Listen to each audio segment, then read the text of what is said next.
देख रहे हैं लीड इंडिया टीवी न्यूज। सुबह से अब तक की खास खबरें न्यूज अपडेट में। नमस्कार दोस्तों, मैं आपका Sahil Srivastava, lead India TV news से। दोस्तों, आज हम आपको नई मुंबई से आज उस खबर से रूबरू करवा रहे हैं कि पुलिस प्रशासन में कह सकते हैं हड़कंपा हो सकता है और तहलका मच जाएगा।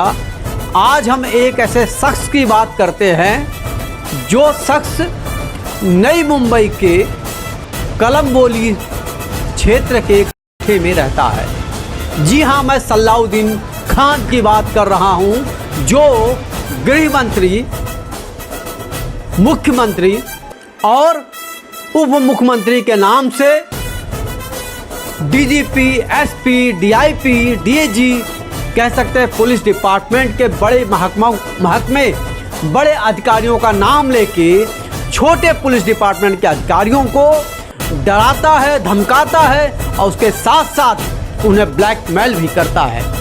हमने बहुत पहले ही सब जगह ट्वीट किया था कि हम उसका खुलासा करेंगे। आज वो दिन आ गया है। पहले तो आप सभी को दिवाली की हार्दिक शुभकामनाएं दे दूं, और दिवाली का जो बम है जो आज फटेगा वो नई मुंबई पुलिस को चौंका देगा कि किसका तहलका हुआ। और दिवाली का बम ऐसा ही होना चाहिए। देशद्रोहियों को सामने लाना ही लीड इंडिया टीवी अपना फर्ज निभाता है। उसके साथ साथ हम आपको ये भी बताते चले कि आप हमेशा की तरह हमारे साथ जो खबरों में लगे रहते हैं, हमारी खबरों को देखते हैं, हम सच के तह में जाते हैं और सच्चाई को सामने लेकर आते हैं। आज हम सलाउद्दीन खान के वो सारे वीडियो दिखाएंगे जो धमकाता भी है, गाली देता भी है और साथ साथ ब्लैकमेल भी करता है। आज हमारे स्टूडियो में सीसीएफ के अध्यक्ष के कुमार जी आए हुए हैं। आइए हम उन्हीं से जानेंगे, ये सलाउद्दीन खान जिसके दहशत से पुलिस के छोटे अधिकारी हो गए हैं परेशान, तो क्या इसका खुलासा पहली बार लीड इंडिया टीवी पे एक्सक्लूसिव रिपोर्ट आप देख रहे हैं। नमस्कार कुमार साहब, आपका हमारे स्टूडियो में हार्दिक स्वागत है। पहले तो आपको दिवाली की हार्दिक शुभकामनाएं। आप हर बार जो है एक ऐसा खुलासा करते हैं कि मुझे लगता है कि हर बार के खुलासे में पुलिस का अहम रोल रहता है, लेकिन इस बार की कहानी पलट गई। इस बार की कहानी में पुलिस के साथ जिस तरीके से लव जिहाद होता है, जिस तरीके से भूमि जिहाद होता है, मैं पहली बार आपके मुख से सुनने जा रहा हूं कि पुलिस जिहाद भी होता है। तो ज़रा विस्तार से बताइए। सलाउद्दीन खान नाम का एक व्यक्ति है जिसको हम लोग एक्सट्रीमिस्ट बोल सकते हैं, क्योंकि उसका बॉडी लैंग्वेज, उसकी बोलचाल, उसकी एक्टिविटी। पहले तो मैं बता दूं, वो नवी मुंबई के कलम्बोली स्टील मार्केट में स्क्रैप का काम करता है, जो 2 नंबर का धंधा है। पुरानी पाइपों को खरीद करके उसको नया बना के ब्रांडिंग कंपनी का डाल के और फिर 2 नंबर के मार्केट में वो बेचने का धंधा। बड़े बड़े ब्रांड उस पर कभी एक्शन नहीं लेते। नहीं, अभी मिला जुला के काम करता है। 2 नंबर का काम है तो फिर एक्शन नहीं लेने का कोई मतलब नहीं बनता। और दूसरी बात क्या है, जितने भी इस तरह के 2 नंबर के व्यापारी काम करते हैं, उनका वो कॉन्ट्रैक्ट लेता है कि भाई पुलिस से मैं तुमको बचाऊंगा, उनसे लड़ाओ, मतलब उनको प्रोटेक्शन देने का काम करता है।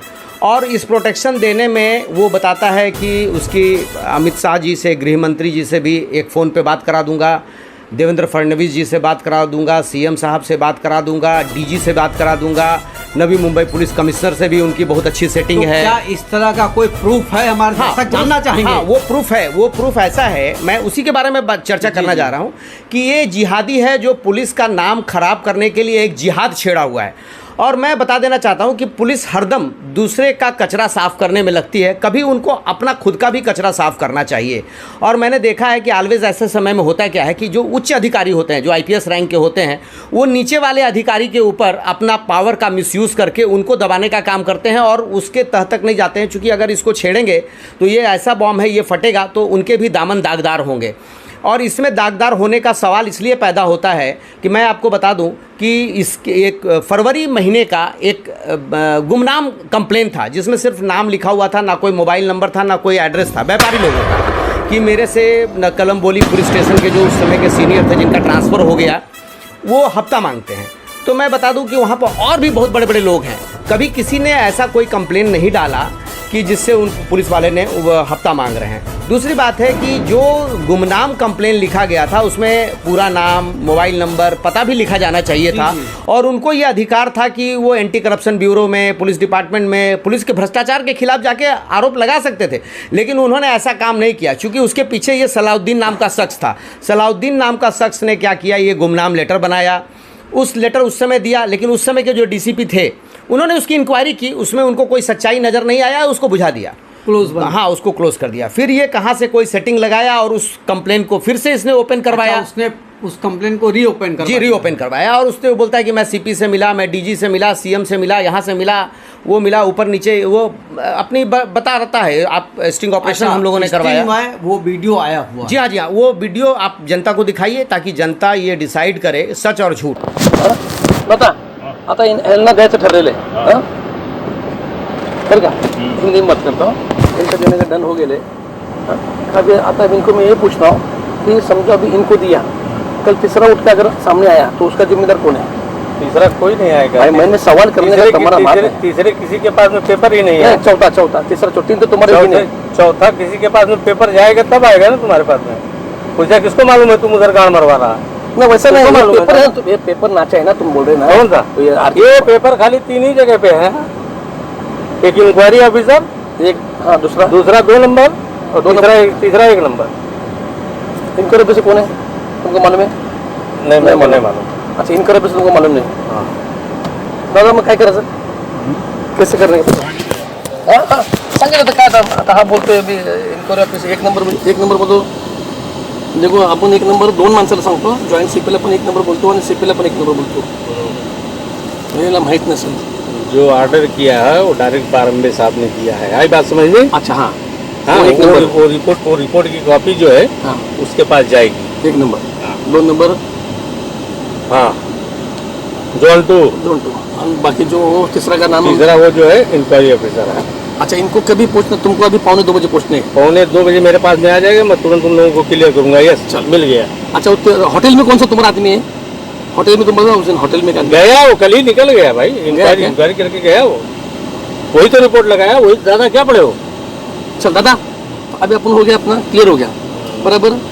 15 दादा के सामने बोलो, बोलो इनको, दादा को एक बार बोल दो। क्या ये दादा, ये 3 लोग 15 ये पैकेट बना के इसको मोबाइल तो नहीं चालू किया है यार। नहीं ना यार भाई, नहीं तो गोली मार दूंगा, मारो यार, फेंक दो।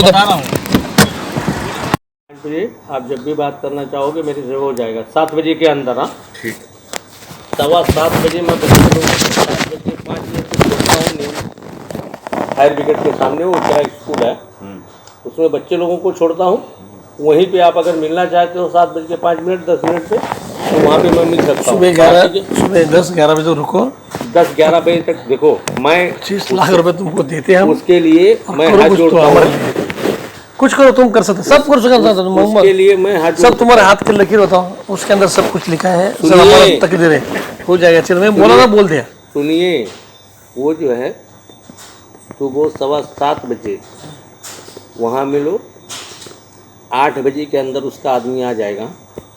यस होएगा तो, और नो होएगा। ये टाइम पे पैसा किधर मिलेगा बताओ तुम यार? घर में तो पैसा जो लिया तो क्या गाड़ में डाल दिया? घर में रखता कोई, कैसा बात कर रहे हैं? हाँ, नहीं तो क्या गाड़ में डाल लिया पैसा वो? अरे कैसा रखे, घर में कौन रखता है पैसा? पागल है क्या? तो 14 पैसा किधर ले जाकर में डाला क्या? अगर समझो ठीक है, कोई भी घर में ऑफिस में पैसा नहीं रखता पैसा। दादा देखो 10-20 लाख रुपया हर आदमी रखता है। नहीं यार, ये तुम्हारा सोच गलत है। धंधे वाला ठीक है, धंधे वाला ठीक है। अभी ये देखो, इस पे 10वें माले पे है मेरा साला, 10वें पे है। 1 करोड़ चाहिए, अब भी मंगाऊं? अभी फोन करेंगे अभी। अब भी 1 करोड़ रुपया चाहिए, एनी टाइम। धंधे वाला ना, धंधे वाला। हाँ, फिर वो रख सकता है। व्यापारी लोगों के पास हो सकता है। मेरा बात सुनो, उसको बोल दो, अगर वो सुबह 7 बजे उसके पास में एडजस्टमेंट है तो मैं उसको हाँ बोलूँ, नहीं तो फंसाने वाला काम मैं किसी को आज तक किया नहीं हुआ, ना आपको ना इनको। दादा कभी ऐसा हुआ है क्या? नहीं नहीं, जो भी बात है मैं सामने बोलता हूँ, उसमें आप लोग फंस जाओगे। और फंस गए, एक बार जब स्टेटमेंट हो गया तो उसमें कोई चेंजेस नहीं हो पाएगा। एक बात ये भी नोट कर लो।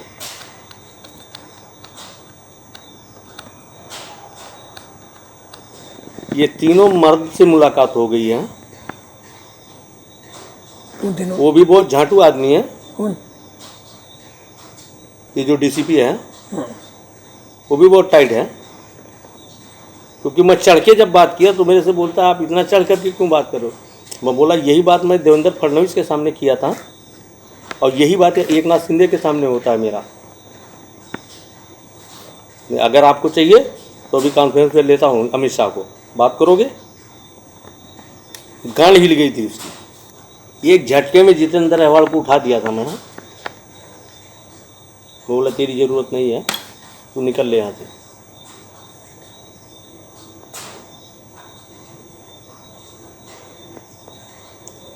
विधान अधिवेशन चालू था, 36 करोड़ का मैटर था। 18 करोड़ में माडोले कराया था विनायक राव मीटे ने। अंदर से मेरा पास आया था, देवेंद्र फडणवीस के साइन की वजह से अंदर से पास आया था। अधिवेशन चालू था, उसमें जाकर के हम लोग मिले थे।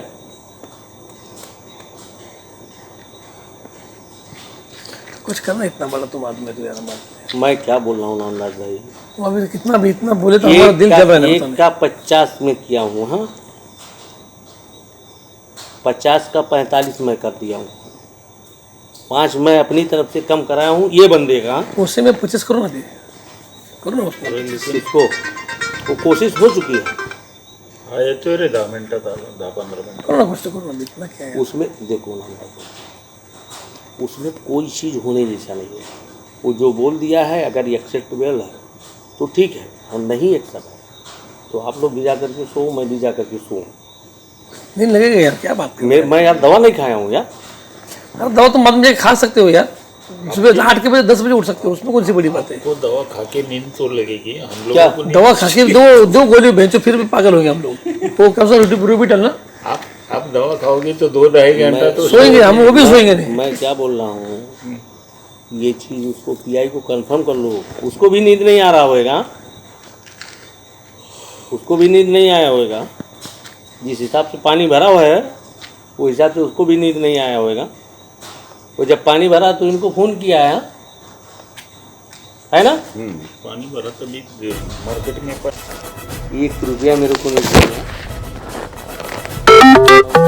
डालेगा वो तुरंत उसका आदमी आ जाएगा सुबह 7-8 बजे, वो अपना काम करेगा। क्योंकि 10 बजे स्टेटमेंट होएगा, कंफर्म है, उसमें कोई सको सुबह की गुंजाइश नहीं। अपने अंदर पैसा कुछ करो यार, हम देने को तैयार हैं। पाँच आदमियों का स्टेटमेंट के ऊपर सब लोग उड़ जाओगे। उसके अंदर 5 लोग हैं। 5 लोग नहीं, 35 लोग हैं। स्टेटमेंट 5 लोगों का होएगा। अभी कल शाम को देना पड़ेगा।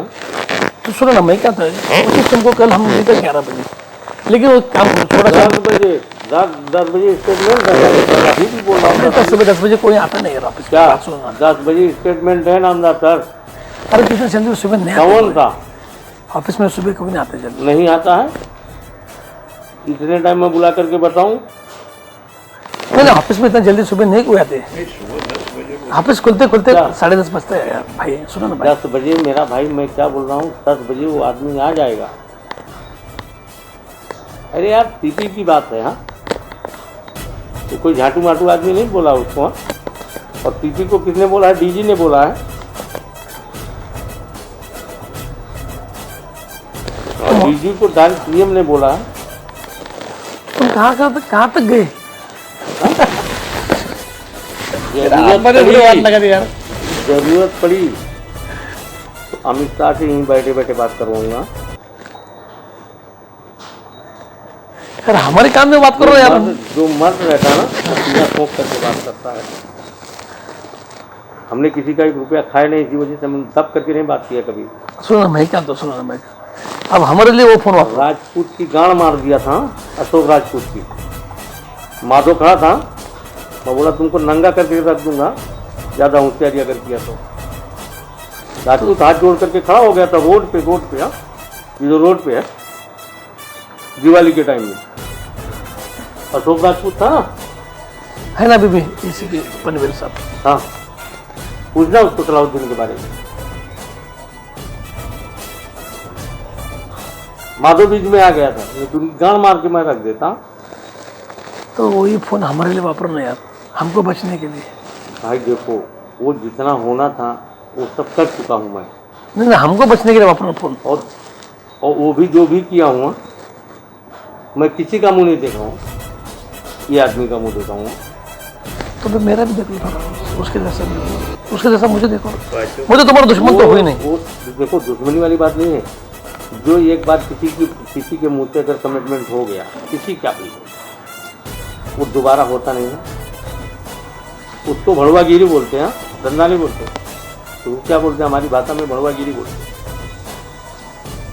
अभी मैं आपसे कुछ बात करूंगा, कल मैं आपसे कुछ बात करूंगा। हमारा आपका बिगाड़ कहाँ से हुआ था? जब हमने अलबा का वो दिया और तुमने सरवन को बोला, हाँ सरवनवा को स्पीकर ऑन। मैं आज खुला बोल रहा हूँ, वही टाइम से मैं इनसे बात करना छोड़ दिया था। तो बोला ये आदमी बराबर नहीं है, मैं मुंह पे बोलने वाला हूँ। कभी क्या बात कभी क्या बात है? जब 1774 में तुमने रेड किया था, इंफॉर्मेशन देने वाला मैं था। इन्होंने रेड करवाया, कोई भी हवलदार पर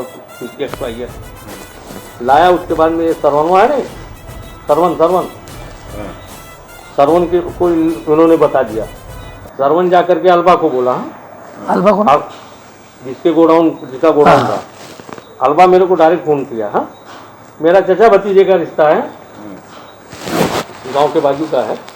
और सच उसकी बात को तब लगने लगा इस पुलिस वालों को जब उस कंप्लेन को इसने ऊपर निकाला। वो कंप्लेन दिखाता है कि देखो उस कंप्लेन के ऊपर कंप्लेनेंट ने मेरा मोबाइल नंबर लिखा है, इसलिए एक पुलिस कमिश्नर या पुलिस वाले लोग मुझे बुलाए, मुझे बात किए, मेरा स्टेटमेंट लिए, लेने के बाद ये कार्रवाई हुई।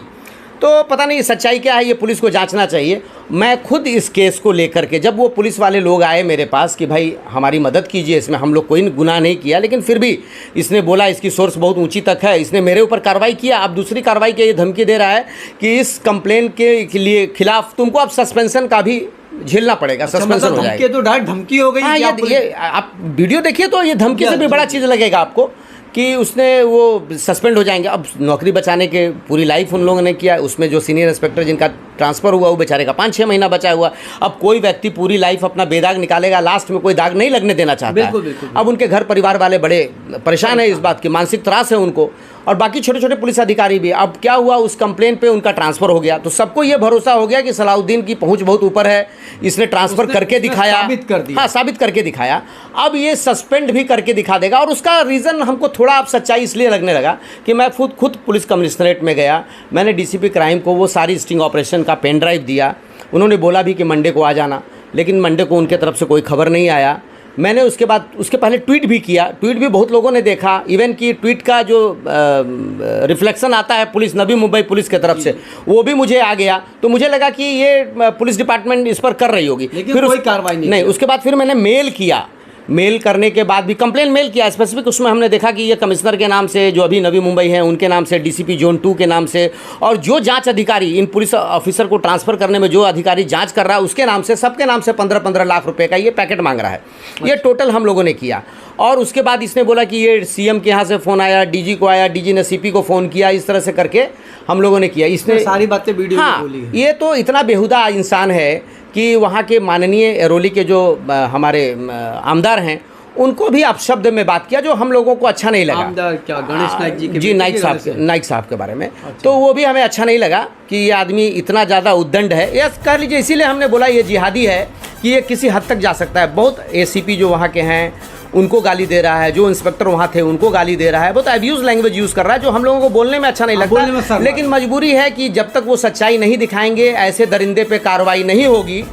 इस पे कार्रवाई करने के लिए अब मुझे ये लगता है कि क्या सचमुच इसके पीछे उतनी बड़ी शक्ति है जो मुझे इतना करना पड़ रहा है फिर भी इस पे कोई कार्रवाई नहीं हो रही है। ये उसी तरह से आज भी दबंगई दिखा रहा है, अपना पुलिस वालों को डराने की धमकी दे रहा है, वो कुछ भी कर लेने की। इवन मैं आपको एक वीडियो दिखाऊं जहां उसमें बोलता है कि मेरे गाड़ी में रिवॉल्वर लोडेड है, सारे के सारे रिवॉल्वर की गोली मैं तुम्हारे उतार इस तरह की बातें जो कर रहा है। स्टिंगर था, स्टिंगर जो हम लोगों ने जिसको स्टिंगर बनाया था उसको गोली दागने की बात कर रहा है।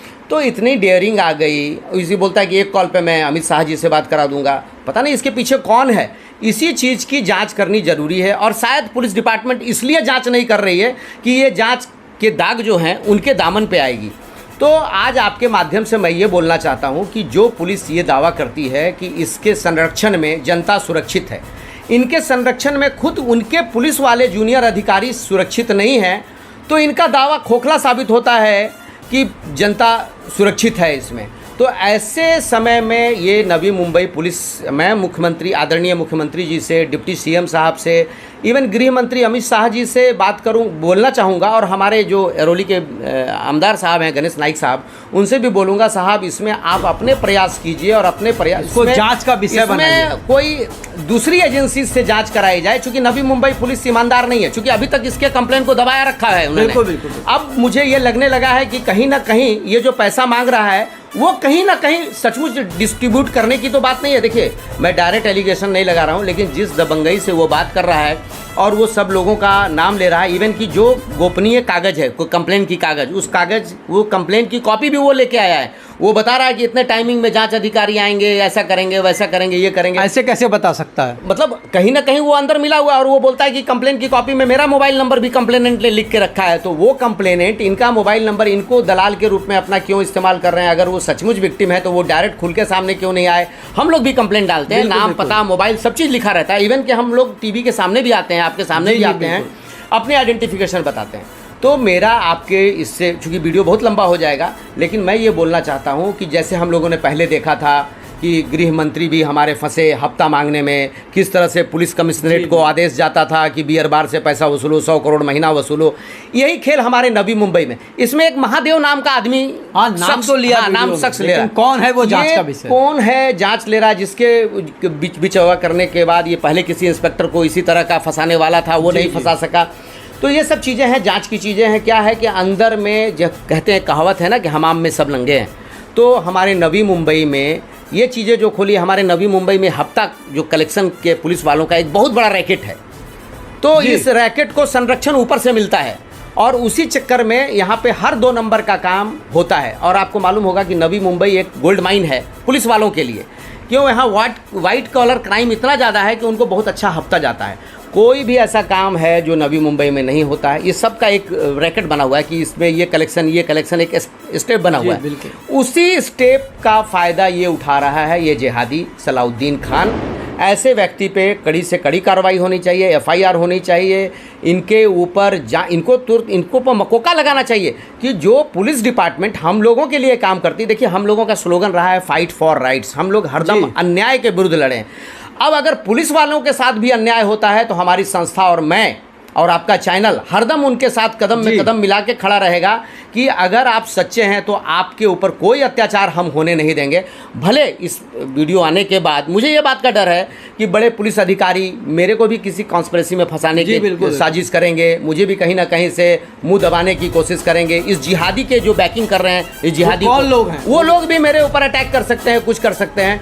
बट मुझे ये भरोसा है कि जो जनता है, जो जिनको पुलिस के ऊपर भरोसा है, जो भी चाहते हैं कि नहीं पुलिस के साथ उनकी भी सिंपैथी है, वो भी चाहते हैं कि पुलिस सुरक्षित रहेगी, तो ही हम लोग सुरक्षित रहेंगे। हम सबों का फ़र्ज़ बनता है, जो भी मेरा ये देख रहे हैं न्यूज़, उन सबों का फ़र्ज़ बनता है कि हम जितने अपने आप को सुरक्षित करते हैं उतने अपने पुलिस डिपार्टमेंट को भी सुरक्षित करें। और पुलिस डिपार्टमेंट के वर्दी पे दाग लगना हम लोगों के लिए भी बहुत शर्मसार है, उनके लिए हो या ना हो, हम लोग, क्योंकि अभी तक वो जो दबा के रखे हैं ये हम लोगों को शक का विषय में हम लोगों के लिए बन गया है कि इस चीज़ को, इतना गंभीर विषय को, जो मैंने खुद फिजिकल जाके मिल करके उनको दिया, सारी बातें बताई, उनसे रिक्वेस्ट भी किया कि साहब पुलिस वालों को न्याय मिलना चाहिए, फिर भी वो सोए हुए हैं।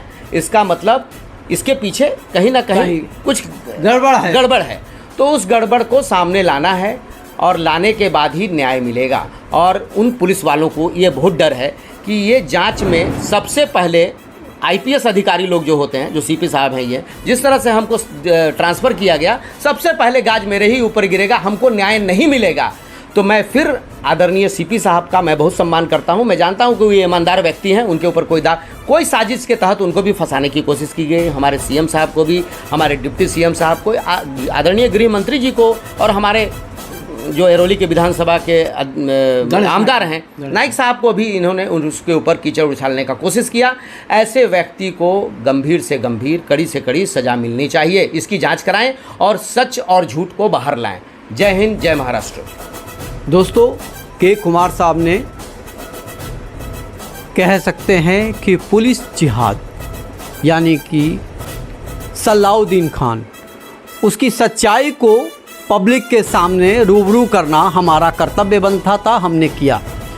उसके बोले गए वीडियो को भी हम दिखाएंगे, हम साक्ष्यों के साथ प्रस्तुत करेंगे और हम ये बताना चाहते हैं कि इस न्याय की लड़ाई में हम सत्य के साथ हैं। सत्य हारेगा नहीं, लेट हो सकता है, लेकिन हम ये लड़ाई तब तक जारी रखेंगे जब तक सलाउद्दीन ऐसे जिहादी को सलाखों के पीछे नहीं भेज दिया जाता और न्याय नहीं हो जाता।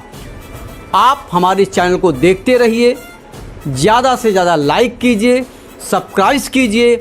और हाँ दोस्तों, ये दिवाली का धमाका आपको कैसा लगा और इसका ज़्यादा से ज़्यादा रिस्पांस दीजिए। और हो सकता है कि बहुत जल्द ही इस कहानी का एपिसोड 2 भी हम लेके आएंगे।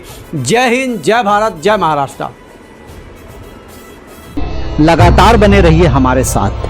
अब हमें दीजिए इजाजत, कल फिर मिलेंगे न्यूज अपडेट की खबरों के साथ। देखते रहिए लीड इंडिया टीवी न्यूज। जय Hind. Subscribe now and press the bell icon. Never miss an update.